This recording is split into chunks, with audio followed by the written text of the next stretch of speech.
احنا في 2025 لسه بنتكلم على مين يجيب الجبنة ومين يصرف. طب تعالوا نشوف الناس بره عندهم ايه في طقوس الجواز والوفاة. صدقوني هنحمد ربنا قوي على المشاكل اللي بينا. انا دكتورة هند السرفي ودي قصة النهاردة. اغرب عادات الزواج. قبيلة الزولو في جنوب افريقيا، العريس مش بيقف جنب العروسة في الكوشة، لا لا لا، ده لازم يتجلد بالعصيان قدام الناس كلها، وده اختبار رسمي لقوة تحمله. يعني الفرح بيتحول لعركة حرفيا. كمان عندنا السير على الجمر والعياط لمدة شهر قبل الجواز في الصين. كمان عندنا فرخة للمستقبل. اول نوع من القبائل، العريس والعروسة بيذبحوا فرخة او كتكوت مع بعض وبيبصوا على الكبد، لو صحي يبقى جواز ناجح، لو تعبان يبقى الجوازة دي مش نافعة. يا اما يدوروا على فرخة ولا كتكوت تانيين، يعني مش بيسألوا دكتور، ده بيسألوا الفرخة والكتكوت. طب قبائل تانية ودول شبه قبائل موجودة في اندونيسيا برضو ولكن اعقل شوية. العريس بيشيل عروسته وبيمشي بيها فوق طريق من جمر نار حرفيا بيوصل ل50 متر، وده قبل ما يدخل البيت، وبيقولوا ان ده بيطرد النحس وبيبقى جاهز للجواز لو عدى الطريق ده من غير ما يصوت ولا يطلع بره.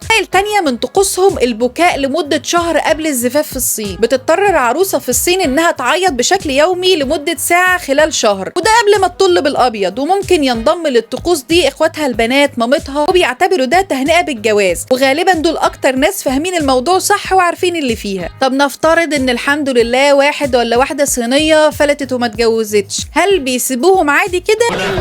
الصيني لما بيموت هناك بيعتبروا روحه في العالم الاخر عايشة برضه، وعلشان يبقى مرتاح بيحرقوا له فلوس، لكن مش هيرتاح ابدا ولا يهدى الا لو اتجوز. فبيدوروا على عروسة ماتت برضه، بيتقدموا لاهلها ويصنعوا عرايس ويزفوهم، وبعدين يجيبوا رماد من كل واحد فيهم ويحطوه في قارورة. اصل نسيت اقول لك ده بيحرقوا الجثث كمان، وبعد ما يحطوهم في القارورة على بعض يبقى كده الجواز تم. طب نتنقل بقى لجنوب السودان. بلد علشان ياخد شهادة الرجولة لازم شيخ القبيلة يعوره في وشه كذا مرة بالخنجر، وده من غير ما يتوجع ويفضل ثابت وما يتحركش، والجروح دي بتفضل شهادة على رجولته طول عمره ويقدر يتجوز وقتها. انما البنات بقى في حتة تانية خالص. في قبيلة سوراما لما البنت بتبلغ وتبقى جاهزة للجواز بيقطعوا شفتها اللي تحت قطع رفيع كده ويحطوا فيها طبق قطره 3 سم. مع الوقت يكبروا في الطبق، وكل ما الطبق كبر والشفة دلدلت اكتر ده بيدل على الجمال، لدرجة ان ممكن يستغنوا عن صف اسنانهم اللي تحت علشان يكبروا الطبق. لكن انها ما تبقاش عارفة تتكلم او تاكل مش مهم، المهم تبقى جميلة والطبق في شفايفها كبير. ولو دورنا شوية في العادات والتقاليد دي هنلاقيها كانت بتتعمل زمان علشان البنات تهرب من تجار العبيد في اوروبا وامريكا، لانها كده في نظرهم وحشة. فازاي الحال اتقلب هقولك. القبائل اعتبروا ده رمز للبنت الشريفة الحرة، بالتالي اتعلق بالنسبة ليهم بالجمال لانهم ما اتاخدوش كجواري. طب في قبيلة التيدونغ في اندونيسيا، بعد الفرح العريس والعروسة ممنوع يدخلوا الحمام لمدة 3 ايام، والاهل كمان بيراقبوهم وبيقولوا ان هم كده بيبعدوا النحس، يعني مفيش قرف بعد كده. ونستنتج من كل ده ان اللي فات كان ارحم بكتير. طب بالنسبة لقبيلة الماساي، التف عندهم بركة. البركة عندهم مش بالدعاء ولا بالهدايا، البركة بالتف. ايوه زي ما سمعت كده، الاب او كبير القبيلة بيبصق على العريس او العروسة كنوع من الحظ الحلو والتهنئة والتقدير من وجهة نظرهم. طب كوريا عندهم حاجة اسمها ضرب السمك. هل بيمسكوا السمك ويضربوه ولا ايه؟ لا حضرتك خالص، هم مجانين ولا ايه؟ ده العريس هو اللي بيتضرب بالسمك. بعد الفرح اصحاب العريس بيربطوه ويضربوا رجليه بسمك مجفف، وبيقولوا ان ده بيخليه صبور وعنده قوة تحمل لخطوة الجواز. والله يا جماعة لو الموضوع كان بالسهولة دي يلا نضرب سمك. ألمانيا بقى وتنظيف البيت، الاصحاب والاقارب بيكسروا الاطباق والاواني المزخرفة قدام بيت العروسين قبل الجواز، وبيخلوا العريس والعروسة ينظفوا مع بعض، وبيقولوا ان هم كده بيتعلموا التعاون. يعني اول يوم جواز بيبدأ بخناقة على المكنسة. اما الهند بقى فعندهم عادة كده اسمها اختطاف العريس. في بعض القبائل هناك العروسة واهلها بيخطفوا العريس ويجبروه يوافق، يعني بدل ما هو يجي يتقدم هم اللي بياخدوه غصب. طب في اسكتلندا دول بقى بيخطفوا الاتنين، العريس والعروسة، وبيربطوهم في عربية نقل وبيرشوهم بعسل اسود، قطران، دقيق، كاكاو، مصارين بقر، بيبي، مواشي،